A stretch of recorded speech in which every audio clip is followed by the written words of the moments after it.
நம்ம தமிழ்நாட்டில் நான் ஏற்கனவே சொல்லியிருக்கேன். நகைக்கடைக்காரங்க பூரா தங்க கட்டியை வாங்கி பதுக்குறாங்க அப்படின்னு. எங்கே போலீஸ் போய் அவங்கள போய் பிடிக்குது?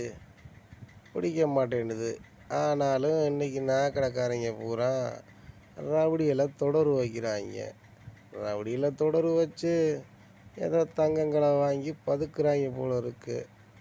பதுக்கிட்டு போகிறாங்க. பல நாள் திருடே ஒரு நாள் மாட்டிக்கிருவேன். ஆனால் போலீஸு முற்றுப்புள்ளி வச்சுருக்கோம், வைக்காமலாம் இருக்காது.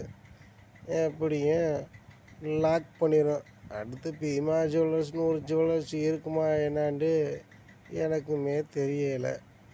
ஆனால் இருந்தாலும் சொல்கிறேன், எங்கே சொல் பேச்சு கேட்குறாங்க. பட்டு ஜெயிலுக்குள்ளே போய் அப்புறந்தானே ஒவ்வொருத்தனுக்கும் அறிவு வருது.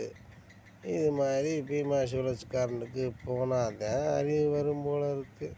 என்ன செய்ய?